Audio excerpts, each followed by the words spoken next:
በብዙዎች ዘንድ ሲጠበቅ የነበረውና በርካቶች የተለያየ ሀሳብ ሲሰጡበት የነበረው የትግራይ ክልል ጉዳይ አሁናዊ ሁኔታው መፍትሄ የተገኘለት ይመስላል።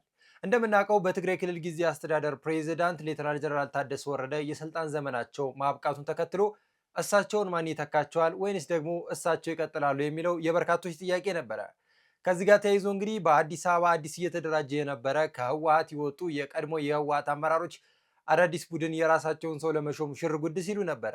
የትግራይ ክልል ጊዜያዊ አስተዳደር ሌተናል ጀነራል ታደሰ ወረደ እንዲቀጥሉም የተለያዩ ስራዎችን እየሰራ ነበረ። እንዲሁም የህወሓት አመራሮችን ቢሆኑ የራሳቸውን ሌላ ሰው ለመሾም ሌላ እቅድ ይዘው ሲንቀሳቀሱ እንደነበረ ስንመለከት ቆይተናል። ታዲያ ጠቅላይ ሚኒስትር ዶክተር አብይ አህመድ እንግዲህ በዛሬው ዕለት በጠቅላይ ሚኒስትር ጽህፈት ቤት በወጣው መረጃ እንደተመለከትነው ከሆነ የትግራይ ክልል ጊዜያዊ አስተዳደር ፕሬዝዳንት ሌተናል ጀነራል ታደሰ ወረደ ለቀጣይ 1 ዓመት ክልሉን በጊዜያዊ አስተዳዳሪነት እንደሚመሩት ታውቋል። ትግራይ በርካታ ችግሮች ነበሩባት። አሁንም በዛ ችግሮች እየቀጠለች ትገኛለች። እንደ ሌሎች የሀገራችን ከተሞች የትግራይ ክልል ዋና ዋና ከተሞች የሚባሉት በኮሪደር ልማት አልተሰሩም። ትግራይ ከነበረባት ችግሯ ለማገገም መሰራት የነበረባቸውን ስራዎች መስራት የነበረበት ጊዜያዊ አስተዳደሩ ነው። ነገር ግን ያንን ሲሰራ ያልተመለከትነው ጊዜያዊ አስተዳደር አሁንም ሌላ ቀጣይ አዲስ የስልጣን ዘመን ተሰጥቶታል። እንደምናውቀው ሌተናል ጀነራል ታደሰ ወረደ ወደ ስልጣን ሲመጡ ክልሉን ለማስተዳደር የገቡት ቃል ኪዳን ነበረ። ቃል ኪዳናቸውን ውስጥ ፈጽመው ይሆን? ይህ በሀሳብ ዴይሊ በሰፊው የምንመለከተው ፕሮግራማችን ለኢትዮጵያም ለአፍሪካም እጅግ ጠቃሚ የሆነ ስራ ሰርቶ ለማለፍ ታሪክ የሰጣቸውን እድል እንደሚጠቀሙበት ተስፋ አደርጋለሁ። ለዚህ ስራ ዋናው የትግራይ ህዝብ ድጋፍ እጅግ አስፈላጊ ሆኖ የፌዴራል መንግስት ድጋፍም እንደማይለኝ ውድ የሀሳብ ዴይሊ ተከታታዮቻችን ለዛሬ ያስኩላችሁ የሀሳብ ዴይሊ ፕሮግራሞች እንግዲህ እስካሁን በመግቢያ ላይ ያነሳኋቸው ናቸው። ዛሬ እንግዲህ በትግራይ ክልል አሁናዊ ሁኔታ እንደዚሁም ደግሞ በጀነራል ታደሰ ወረደ የቀጣይ የስልጣን ዘመንና ባለፉት 1 ዓመታት ምን ሰሩ በሚለው ጉዳዮች ላይ ዘርዘር ያለ መረጃን ወደ እናንተ ማድረሳችሁ ነው የሚሆነው። እንደምናውቀው ሌተናል ጀነራል ታደሰ ወረደ ከመሾማቸው በፊት በትናንትናው ዕለት እንግዲህ ከጠቅላይ ሚኒስትር ዶክተር አብይ አህመድና ከሌሎች የፌዴራል ከፍተኛ ባለስልጣናት ጋር ተገናኝተው የ1 ዓመት የትግራይ ክልል ሪፖርትን አቅርበዋል። በዚህም እንግዲህ በጊዜያዊ አስተዳደሩ በ1 ዓመት ውስጥ የተሰሩ ሪፖርቶች ለጠቅላይ ሚኒስትሩ የቀረቡ ሲሆን በዚህም ላይ በርካታ ግምገማዎች እንደተደረጉ ተገልጿል። ነገር ግን ዘርዘር ያለ መረጃ ባይወጣም በትግራይ ክልል ባለፉት ዓመታት የተሰሩ ስራዎችን ሁሉም ሰው የሚያውቃቸውና የተመለከትናቸውን ስራዎች መመልከት እንችላለን። በተለይ ትግራይ ለምንድነው ከሌሎች የክልል ከተሞች የቀረችው? የትግራይ ትልልቅ ከተሞች መቀለ፣ ውቅሮ፣ ሽሬ የመሳሰሉ ትልልቅ በተለይ ደግሞ ለጎብኚዎች ውብ እና ማራኪ የሆኑ ከተሞች እንዴት ነው እንደ ሌሎች የሀገራችን ክፍሎች በኮሪደር ልማት ያልተሰሩት የኮሪደር ልማት ያልገባባቸው ብለን ስንመለከት ይህ የጊዜ አስተዳደሩ ድክመትና ጊዜ አስተዳደሩ መስራት ያለበትን ስራ ስላልሰራ ነው። በተለይ ደግሞ የትግራይ ክልል ጊዜ አስተዳደር ፕሬዝዳንት ጀነራል ታደሰ ወረደ ወደ ስልጣን ሲመጡ የፈረሟቸው የቃል ኪዳን ሰነዶች ነበሩ። እነዚህ የቃል ኪዳን ሰነዶች አሁን ላይ ተግባራቸው ምን ደርሷል የሚለው ትልቅ ጥያቄ ነው። ከነዚህም ውስጥ እንግዲህ በርካቶቹን እንመልከታቸውና አሁን ላይ ደግሞ የተሰሩ ስራዎችስ በቀጣይስ ምን ይሰራሉ በሚለው ላይ እንመልከት። በመጀመሪያ እንግዲህ ተፈናቃዮችን ወደ ቀያቸው መመለስ እንደዚሁም ደግሞ የተጀመረውን ስራዎች በፍጥነት መቀጠል የሚለው የጊዜ አስተዳደሩ አዲስ ኃላፊነት ተደርጎ የተሰጣቸው ጀነራል ታደሰ ወረደ በ1 ዓመት ውስጥ ምን ሰሩ የሚለው ስንመለከት እንግዲህ በርካታ ተፈናቃዮች አሁንም በመጠለያ ካምፕ ውስጥ ይገኛሉ። ያለፈውን ክረምት እንኳን በመጠለያ ካምፕ ውስጥ ያሳለፉት ተፈናቃዮች በሚመጣውም ክረምት ቢሆን በዛው መጠለያ ካምፕ እንደሚቆዩ እየተመለከትን እንገኛለን። ይሄ ደግሞ ለምን ሆነ ብለን ስንመለከተው የጊዜ አስተዳደሩ የስራ ድክመትን ማንሳት እንችላለን። ምክንያቱም ጀነራል ታደሰ ወረደ እዚህ ቃል ኪዳን ላይ ሲፈርሙ በተለይ ደግሞ በአቶ ጌታቸው ረዳ በስልጣን ዘመን ወደ ቀያቸው ያልተመለሱ ተፈናቃዮችን እመልሳለሁ ብለው ቃል ኪዳን ሰነዱ ላይ ፈርመው ነበረ። ነገር ግን የተመለሰውን ተፈናቃይ ስንመለከተው እዚህ ግባ የሚባል አይደለም። እንዲያውም በተለይ ደግሞ የህወሓት አመራሮች በተፈናቃዮች እየነገዱ ነው። በተፈናቃዮች ላይ የተለያዩ ስራዎችን እየሰሩ እንደሆነ ስንመለከት ቆይተናል። ባለፉት ጊዜያቶች በህጻጽና በተለያዩ የትግራይ ክልል መጠለያ ካምፖች የተፈጠሩ ችግሮች ዋነኛ የችግሩ መንስኤ ህወሓት ነው። ምክንያቱም እነዚህ ተፈናቃዮች ወደ ቀያቸው እንዲመለሱ ከፌዴራል መንግስቱ የሚበጀቱ በጀቶችን ለራሱ ጥቅም ሲያውለው ነበረ። ጦር መሳሪያ ሲገዛበት ነበረ። ወታደር ሲያሰለጥንበት ነበረ። የተለያዩ የህወሓት አመራሮች የራሳቸውን ኪስ ያደረጁበትና ዘመናዊና ቅንጡ ህይወትን ሲኖሩበት ነበረ። ነገር ግን ዛሬም ድረስ ተፈናቃዮች በመጠለያ ካምፕ ውስጥ አሉ። ይህ ችግር በዋነኝነት የማን ነው ብለን ስንመለከት የህወሓት ነው። በተለይ ህወሓት በምርጫ ቦርድ ህጋዊነት እንደነበረው እንኳን እነዚህ ስራዎችን የመስራት ኃላፊነት ቢኖርበትም ሲሰራ አልተመለከትንም። ከዛ በኋላም በምርጫ ቦርድ ህጋዊነቱን ካጣ በኋላም እንዲያውም በተፈናቃዮች መነገድ ከተፈናቃዮች ላይ የሚሰጠውን በጀት መንጠቅ እንጂ ተፈናቃዮች ወደ ቀያቸው እንዲመለሱ አይፈልግም። በተለይ በእጅጉ ደግሞ የሚጠቀምበት ተፈናቃዮቹን ለራሱ የፖለቲካ ዓላማ መጠቀሚያነት እየዋለ ይገኛል። ይህም ሁኔታ ስንመለከተው በፕሪቶሪያ የሰላም ስምምነት ተፈናቃዮች ወደ ቀያቸው እንዲመለሱ በፌዴራል መንግስቱም በህወሓት ኃይሎች መካከል ስምምነት ተደርጓል። ይሄ ስምምነት መተግበር የነበረበት በራሱ የህወሓት አመራሮች ሆኖ ሳለ ነገር ግን የፌዴራል መንግስቱም በተለያዩ ጊዜያቶች ወቀሳ ለመውቀስ ሲፈልግ የፕሪቶሪያ የሰላም ስምምነት ላይ የሰፈረውን ተፈናቃዮች ወደ ቀያቸው መመለስ የሚባለውን ስራ የፌዴራል መንግስቱ አልሰራም እያለ ህወሓት እየወቀሰ እንደዚሁም ደግሞ የተለያዩ ክሶችን እያቀረበ እንገኛለን። ታዲያ እነዚህ ተፈናቃዮች ላይ የሚነግደው ህወሓት ክልሉን በጊዜያዊነት እንዲያስተዳድር ስልጣን የተሰጠው ጊዜ አስተዳደሩ ተፈናቃዮች ወደ ቀያቸው እንዲመለሱ ምንም አይነት ስራዎችን እየሰራ አይደለም። እንደምናስታውሰው ሌተናል ጀነራል ታደሰ ወረደ በስልጣን በነበሩበት ወቅት እንኳን ተፈናቃዮች በጀነራል ታደሰ ወረደ ጽህፈት ቤት በር ላይ ቆመው እንኳን ድምጻቸውን ሲያሰሙ ነበረ። የእነሱ ፍላጎት ወደ ቀያችን እንመለስ፣ እስከ መቼ በሸራ ውስጥ እንኖራለን? እስከ መቼ ተረጂ ሆነን እንኖራለን? የራሳችንን ህይወት መኖር አለብን። ይህንንም ደግሞ መስራት የጊዜ አስተዳደሩ ስልጣን ስለሆነ ወደ ቀያችን ይመልሱ ሲሉ ነበረ። ታዲያ ጊዜ አስተዳደሩ ይህን ሲሰራ አልተመለከትነውም። የትግራይ ተፈናቃዮች ወደ ቀያቸው መመለስ የነበረበት የጀነራል ታደሰ ወረደ ጽህፈት ቤት ምንም ሲሰራ አልተመለከትንም። ይህ ያለፈው አንድ ዓመት ስራው ነው። በቀጣይ አንድ ዓመትስ ምን ይሰራል ብለን ስንመለከተው ካለፈው ዓመት የተለየ ስራዎችን ይሰራሉ ብለን አንመለከትም። ምክንያቱም ጊዜ አስተዳደሩ ራሱን የቻለው ውስብስብ የሆነ የአስተዳደር ሂደት ያለበት እንቅስቃሴ ስንመለከት እንገኛለን። በተለያዩ ጊዜያቶች የሱን ስራ ወይንም ደግሞ የሱን ኃላፊነት ከመስራት ይልቅ ፌዴራል መንግስቱ ላይ ክስ ማቅረብ፣ ከፌዴራል መንግስቱ ጋር እሰጥ አገባ መግባት የያዙት ጀነራል ታደሰ ወረደ በቀጣይ ዓመት ተፈናቃዮችን ወደ ቀያቸው ይመልሳሉ። ይህ ተጠባቂ ጉዳይ ነው። ሁለተኛው ጉዳይ የትግራይ ኃይሎች ትጥቅ ማስፈታት ነው። ዲዲአር ነው። ዲዲአር ትግበራ ሲደረግ እየተመለከትን አንገኝም። በተለይ በአቶ ጌታቸው ረዳ የስልጣን ዘመን በነበረበት ወቅት ላይ እንኳን በዲዲአር ትንሽ የሚባል ለይምሰልም ወይም ደግሞ ለታይታ በምትባል ደረጃ ዲዲአር ተተግብሯል እየተባለ የጦር መሳሪያዎች ሲመለሱ ነበረ። ነገር ግን ህወሓት በቅርብ ጊዜያቶች ብቅ ብቅ እያደረጋቸው ያሉ የጦር መሳሪያዎች፣ እያስታጠቃቸው የሚገኙ አዳዲስ ወታደሮች፣ እየሰለጠኑ የሚገኙ ሌሎች ወታደሮች፣ ከሀገር ውስጥ አልፈው ወደ ውጭ እየተሻገሩ እየሰለጠኑ የሚገኙ እነዚህ ታጣቂዎች ለምን ዓላማ የታሰቡ ናቸው?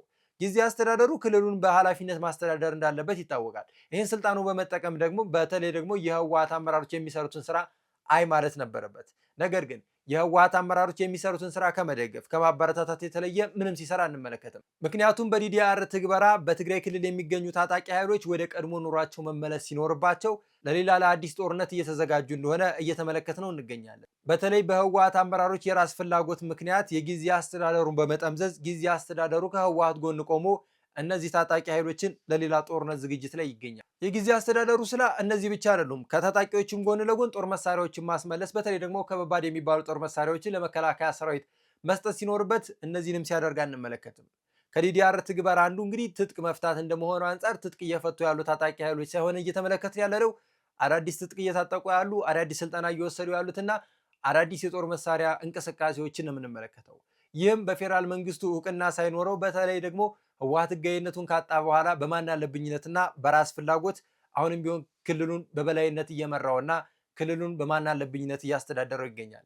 ይሄንን ተው ማለት የሚገባው የጊዜ አስተዳደሩ ነው። ምክንያቱም ጊዜ አስተዳደሩ ክልሉን ለማስተዳደር ስልጣን እስከተሰጠው ድረስ ክልሉን ማስተዳደርም በክልሉ የሚንቀሳቀሱ የተለያዩ እንቅስቃሴዎችን መገደብ መወሰን ያለበት ጊዜ አስተዳደሩ እንደመሆኑ አንጻር ይህንን ሲያደርግ እየተመለከት ነው አንገኝም። እንዲሁም ደግሞ ሶስተኛው በክልሉ ሰላምና ጸጥታ እንዲሰፍን የህግ የበላይነት እንዲከበር ማድረግ የጊዜ አስተዳደሩ ስልጣን ነው። ታዲያ በትግራይ ክልል አሁን የምንመለከተው የሰላም እጦት ምክንያቱ ዋነኛ መነሻ ምክንያቱ ራሱ የጊዜ አስተዳደሩ ነው። ምክንያቱም ክልሉን በተሰጠው ኃላፊነት ደረጃ ማስተዳደር ስላልቻለ ነው። የህወሓት ኃይሎች ራሳቸውን ችለው ጊዜ አስተዳደሩ በበላይነት ለመምራት በሚያደርጉት ጥረት ጊዜ አስተዳደሩ አይሆንም ማለት ይችል ነበረ። ምክንያቱም አቶ ጌታቸው ረዳ ከስልጣናቸው የወረዱት እኮ የህወሓት አመራሮች የሚያመጡላቸውን ሁሉንም አይነት ስራ ወይንም ደግሞ ሁሉንም አይነት እንቅስቃሴ አልቀበልም በማለታቸው በህወሓት አመራሮች ስላልተወደዱ ነው። ህወሓት እንደምናውቀው በተለያዩ ጊዜያቶች የጦርነት ጉሰማ ነው የሚጎስመው። በትግራይ ክልል አዲስ ጦርነትና አዲስ ግጭትን ማንሳት ነው የሚፈልገው። ይህ የህወሓትን ዓላማ ደግሞ ጊዜ አስተዳደሩ በጋራ የሚሰራ ከሆነ የትግራይ ጣፋንታ ከባድ ነው። ታዲያ በሰላምና ጸጥታ ዙሪያ ስንመለከተው በትግራይ ክልል ያሉ አለመረጋጋቶች አሁንም አሉ። ባለፉት አንድ ዓመትም የነበሩ ናቸው። በተለይ በደቡባዊ ትግራይና በተለያዩ አካባቢዎች ላይ የሚደረጉ እንቅስቃሴዎች ህዝቡ ራሱ የህወሓት አመራሮችን አንፈልግም፣ ራሳችን የመረጥናቸው በጊዜ አስተዳደሩ የተመረጡልን አመራሮች ይምሩን የሚለውን እንቅስቃሴ ጊዜ አስተዳደሩ ኃላፊነት ወስዶ ሲሰራ እንመለከት። በዛ አካባቢ ላይ ጊዜ አስተዳደሩ መስራት የነበረባቸውን ሲሰራ አልተመለከትንም። እነዚህ ሰዎች ያነሱት ጥያቄ የሰላምና ደህንነት ነው። ትግራይ ሰላም እንድትሆን የህወሓት አመራሮች አያስፈልጉንም፣ ህወሓትንም አንፈልግም ነበረ። ነገር ግን ጊዜ አስተዳደሩ ይህንን ሲሰራ አልተመለከትንም። ምክንያቱም የትግራይ ሰላምና ደህንነት መምጣት ካለበት ህወሓት የሚባል ታጣቂ ኃይል ሙሉ ለሙሉ ከትግራይ ምድር መጥፋት አለበት። ይህ ደግሞ ጊዜ አስተዳደሩ የፈረመው የራሱ የቃል ኪዳን ሰነድ ላይ ያሰፈረው ነው። ምክንያቱም በክልሉ የሚደረጉ የሰላምና ጸጥታ ወይንም ደግሞ የሰላም ጉዳዮችን ማስፈን መስራትና በኃላፊነት የመወጣት ግዴታ አለብኝ ሲሉ ጀነራል ታደሰ ወረደ አዲስ አበባ ድረስ መጥተው ፈርመውታል። ይህን ፊርማቸውን ግን ላለፉት 1 ዓመታት ሲሰሩት አልተመለከትንም። እንዲሁም ሌላኛው ደግሞ ለህዝብ ደህንነት፣ ሰላምና ጸጥታ ጠንቅ የሆኑ ህገወጥ አካላቶችን መቆጣጠር፣ ሰላምና ደህንነትን ማስጠበቅና ህገወጥ እንቅስቃሴዎችን ማስቆም ነው። ባለፉት 1 ዓመታት በትግራይ ክልል በርካታ ህገወጥ ስራዎች ሲሰሩ ነበረ። ህገወጥ የሰዎች ዝውውር አለ፣ ህገወጥ የማዕድን ዝውውር አለ፣ ህገወጥ የንግድ እንቅስቃሴ አለ፣ ህገወጥ የጦር መሳሪያና ህገወጥ ወታደራዊ እንቅስቃሴ፣ እንደዚሁም ደግሞ ትልቁና የከፋው ህገወጥ የውጭ ግንኙነት ነው። እነዚህ ስራዎች ሲሰራ የነበረው ህወሓት ቢሆንም ነገር ግን ጊዜ አስተዳደሩ ሊያስቆመውም ወይም ደግሞ የፌዴራል መንግስቱን አልቻልኩም ከአቅሜ በላይ ነው ብሎ ጥያቄ ሊያቀርብ አልቻለም። ይህ ማለት ትግራይ ባለበችበት በዚህ ችግር ውስጥ ሌላ አዳዲስ ችግሮችን ለመፍጠር ሲንቀሳቀስ ነበረ። ጊዜ አስተዳደሩ የተሰጠውን ስልጣን ከመጠቀም ይልቅ ኃላፊነቱን በአግባቡ ከመወጣት ይልቅ በህወሓት አመራሮች ተጠምዝዞ ከነሱ ጋር አብሮ መስራትን ያየንበትን ሁኔታ እንመለከታለን። በተለይ ባለፈው ሳምንት የተመለከትናቸው ሁኔታዎች ስንመለከት ጽምዶ በሚባለው እንቅስቃሴ የኤርትራ ህዝቦች ወደ ትግራይ፣ የትግራይ ህዝቦች ደግሞ ወደ ኤርትራ እየተንቀሳቀሱ ይገኛሉ። ድንበሩ ክፍት ነው። ድንበሩ ክፍት መሆኑ ችግር የለውም። ነገር ግን በድንበሩ ክፍትነት እየተሰሩ ያሉ ህገወጥ ስራዎች አሉ። የህወሓት አመራሮች በሚጠረጠሩበት የህገወጥ የሰዎች ዝውውርና የህገወጥ የማዕድን ዝውውር አሁንም ድረስ እየተሰራ ነው። ህገወጥ የጦር መሳሪያ ዝውውርና ህገወጥ የጦር መሳሪያ ግዥማ ህወሓት በግልጽ የሚያደርገው የስራ እንቅስቃሴ ሆኖ እየተመለከትነው እንገኛለን። ይህ ደግሞ ጊዜ አስተዳደሩ ኃላፊነቱን በአግባቡ ባለመወጣቱ በክልሉ ያለው አዳዲስ እንቅስቃሴዎችን እየተመለከትን እንገኛለን። እንደዚሁም ሌላኛው ደግሞ መደበኛ የልማት ስራዎችን መስራት፣ መንግስትና መንግስታዊ ካልሆኑ አገልግሎቶች ጋር የመልሶ ማልማት ስራዎችን መስራት የሚባለው ትልቅ ስራ ነው። ትግራይ ዛሬ ከሌሎች ክልሎች አንጻር ስንመለከታት የለችም ብለን ማንሳት እንችላለን። ትልልቅ የሚባሉ የሀገሪቱ ክልሎች አንዷ የሆነችው ትግራይ ክልል ዛሬ ግን ካሉት ክልሎችም አናሳና በጣም የወረደ ስራ የተሰራባት ክልል ነች። በተለይ የኮሪደር ልማቱን እንኳን እንመለከት። አሁን ላይ የክልል ትልልቅ ከተሞች ቀርቶ በክልል በተለያዩ የገጠር ከተሞች እየተሰራ የሚገኘው የኮሪደር ልማት በትልቋና በውይይቷ መቀለ ከተማ ሲሰራ እየተመለከትን አንገኝም። ይህ ደግሞ የጊዜ አስተዳደሩ ችግር ነው። ምክንያቱም ጊዜ አስተዳደሩ ከፌዴራል መንግስቱ ጋር በቁርኝነትና በጋራ ቢሰራ እነዚህ ስራዎች የማይሰሩበት ስራ የለም። ምክንያቱም ሁሉም የሀገሪቷ ክልሎች ዛሬ ላይ የምንመለከተውን የኮሪደር ልማት የሰሩት ከፌዴራል መንግስቱ ጋር ባላቸው ግንኙነት እየሰሩት ባለው የስራ እንቅስቃሴ ነው። ሁሉም በጀት በፌዴራል መንግስቱ አልተበጀተም። የክልል መንግስታት የራሳቸውን በጀት በጅተው በክልሉ መሰራት ያለባቸውን መሰረተ ልማቶችን ሲሰሩ ነበረ። የኮሪደር ልማቶችን ሲያሟሉ ነበረ። እነዚህ ስራዎች ደግሞ በትግራይ ክልል እየተሰሩ ያልሆነበት ሁኔታ ስንመለከተው ጊዜ አስተዳደሩ ራሱ የፈረመው የቃል ኪዳን ሰነድ ላይ አልሰራም ማለት እንችላለን። ዋነኛውና ትልቁ ጉዳይ ከኮሪደር ልማት ወይንም ደግሞ ከከተማ ልማት አንጻር ስንመለከተው ከዚህም ከፍ ያለና መሰራት ያለበት ትልልቅ ጉዳይ አለ። ባለፈው የትግራይ ጦርነት የወደሙ በርካታ ኢንዱስትሪዎች አሉ፣ ትልልቅ ተቋማቶች አሉ፣ ትምህርት ቤቶች አሉ። እነዚህ አዲስ ግንባታ ወይንም ደግሞ የመልሶ ማቋቋሚያ ስራ ሲሰራን አንመለከትም። ጊዜ አስተዳደሩ ለዚህ ስራ ተብሎ በጀት ይበጀትለታል። ነገር ግን በጀቱ የት እንደሚገባ አይታወቅም። ጊዜ አስተዳደሩ በትግራይ ክልል ባለፉት ጦርነት የወደሙ ውድመቶችን መልሶ ማቋቋም፣ መልሶ መስራትና ለህብረተሰቡ አገልግሎት የሚሰጡ ትልልቅ ተቋማቶችን ወደ ቀድሞ ሁኔታቸው የመመለስ ስራ ኃላፊነት ነበረበት። እነዚህንም ሲሰራ አልተመለከትንም። ታዲያ ጊዜ አስተዳደሩ ባለፉት 1 ዓመታት ምን ሰራ?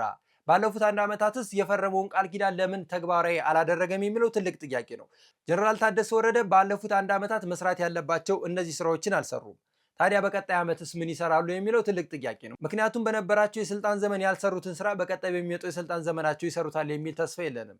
አሁን ካለበት የትግራይ እንቅስቃሴ አንጻር ስንመለከተው ወታደራዊ እንቅስቃሴ በክልሉ በሰፊው እየተመለከትን እንገኛለን። በተለያዩ ጊዜያቶች ትልልቅ የሚባሉ የዓለም አቀፍ ሚዲያዎች ሲያነሱትና ሲዘዋወር የምንመለከተው መረጃ በትግራይ ክልል አዲስ የግጭት እንቅስቃሴ አለ። በዚህም ምክንያት ህዝቡ ከክልሎቹ ከተሞች ወደ ሌሎች አጎራባች ክልሎችና ወደ ዋና ከተማዋ አዲስ አበባ እየሸሸ ይገኛል ተብሏል። People from Ethiopia's Tigray region are leaving the capital Mekelle by whatever means they can. Some say they're escaping the possibility of renewed fighting between armed groups, the government, and forces from Eritrea on Tigray's border. የትግራይ ወጣት መስራት ይፈልጋል። የትግራይ ወጣት መማር ይፈልጋል፣ ማደግ ይፈልጋል፣ መለወጥ ይፈልጋል። የትግራይ እናት ባለፈው ጦርነት የሞተው ልጇ ሀዘኗ አሁንም አልወጣላትም። ነገር ግን አዲስ ጦርነት፣ አዲስ ወታደራዊ እንቅስቃሴ፣ አዲስ የግጭት እሳቤ የሚደረግበት የትግራይ ክልል መኖር የለበትም። ሌተናል ጀነራል ታደሰ ወረደ እንግዲህ በ1 ዓመት ሪፖርታቸው በእነዚህ ስራዎች ላይ የሰሩትን ስራ ሪፖርት አድርገው ጠቅላይ ሚኒስትር ዶክተር አብይ አህመድም እንግዲህ በቀጣይ ዓመት መሰራት አለባቸው በሚሉት ጉዳዮች ላይ በትናንትናው ዕለት እንግዲህ የተለያዩ ሚኒስትሮች በተገኙበት ሰፋ ያለ ውይይት ሲደረግ ነበረ። እነዚህ ሂደቶች እንዳሉ ሆኖ በቀጣይ ጊዜያቶች በትግራይ ምን ይሰራል፣ ጀነራል ታደሰ ወረደስ በቀጣይ የአንድ ዓመት የስልጣን ዘመናቸው ምን ይሰራሉ የሚለው ትልቅ ተጠባቂ ጉዳይ ነው። ምክንያቱም ጀነራል ታደሰ ወረደ በዚህ ስልጣናቸው አይቀጥሉም ሲሉ የነበሩ የትግራይ ፖለቲከኞችንም ስንመለከት ነበረ። ነገር ግን የቀጣይ የአንድ ዓመት የስልጣን ዘመናቸው የጀነራል ታደሰ ወረደ ምን ይሆናል? ትግራይስ በቀጣይ መሰራት ያለባቸው መደረግ ያለባቸው አስፈላጊና ወሳኝ ጉዳዮችስ በምን አይነት ደረጃ ይሰራሉ የሚለው ተጠባቂ ጉዳይ ነው። ምክንያቱም ተፈናቃዮች ወደ ቀያቸው መመለስ አለባቸው። በዲዲአር ትግበራ የክልሉ ሰላምና ደህንነት መጠበቅ አለበት። አሁን ላይ በክልሉ እየተደረጉ ያሉ ህገወጥ እንቅስቃሴዎች መቆም አለባቸው።